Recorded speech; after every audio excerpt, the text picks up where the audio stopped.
Okay, so if you're really serious about growing your BNI chapter, what we're about to cover is a massive strategic advantage. We're talking about how to turn more of those curious visitors into committed, referral-passing members. And the key? It's a framework called DISC. And believe me, that's exactly what this is. Forget thinking of this as some complicated personality test. Today, we're going to frame DISC as your secret weapon, your networking cheat code. It's what unlocks faster trust, way better communication, and ultimately, a much higher visitor conversion rate for your chapter. So here's our game plan. First, we'll dive into why this is your cheat code. Then, we'll quickly break down the DISC framework itself. It's super simple. After that, we get into the practical playbook, how to speak a visitor's language. And we'll wrap it all up with the single most important rule to remember. All right, let's kick things off with the big question. As a busy professional, why should you even invest your time in understanding this? Well, in a high-stakes referral environment like BNI, just being nice is fine, but being effective is what really moves the needle. You know, DISC impacts every single part of your BNI experience. It helps you dramatically speed up that critical know, like, and trust process. It makes sure your future presentations actually land with everyone in the room, not just people like you. It makes your one-to-one so much more productive. And most importantly for growth, it directly helps you convert more visitors into members, which, let's be honest, is the lifeblood of any thriving chapter. Okay, let's pull back the curtain on DISC. I know it might sound complex, but I promise you, it's actually built on two really simple, intuitive ideas about how people generally operate. First, we have pace. It's simple. Are you naturally fast-paced and action-oriented, or are you more of a slower-paced, methodical person? There's no right or wrong here. It's just your natural preference. Second, we have focus. Are you mostly focused on tasks, on getting things done, or are you more focused on people and building relationships? Now here's where the magic happens. When you combine those two ideas, pace and focus, you get four distinct behavioral styles. The fast-paced, task-focused person, that's your D for dominance. The fast-paced, people-focused person is the I for influence. Your slower-paced, people-focused person is the S for steadiness. And finally, the slower-paced, task-focused person is the C for compliance. And boom, that's it. That's the whole model. So now for the really fun part, the practical application. How do we actually use this knowledge to give every single visitor who walks into your chapter the best possible experience? An experience that actually makes them want to join? First up, let's meet David. You can usually spot a D visitor like David pretty quickly. He's a driver. He's thinking about efficiency, results, the bottom line. He's not really there for the small talk. He's there to figure out if BNI is a good investment of his valuable time.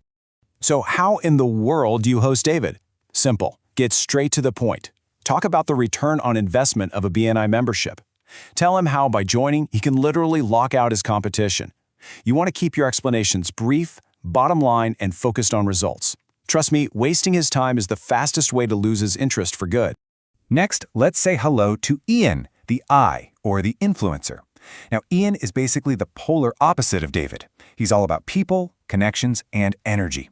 He's scanning the room, feeding off the positive vibe, and looking to make friends. To make Ian feel right at home, you're not going to talk about spreadsheets. No way. You're going to talk about the community. You're going to share exciting stories of successful collaborations. You'll highlight the social events, the fun, the energetic atmosphere of the chapter. For an INI like Ian, that feeling of belonging is every bit as important as the potential for new business. Now let's meet Sarah, our S visitor, representing steadiness. Sarah is calm, she's sincere, and she really values stability and support. A loud, super fast-paced meeting might actually feel a bit overwhelming to her. She's looking for a safe, cooperative environment where she can build genuine, long-term relationships. So when you're hosting Sarah, the most important thing you can do is just slow down. Take the time to build a real, genuine bond. You'll want to emphasize the core BNI philosophy of giver's gain and talk about how the chapter supports its members through thick and thin.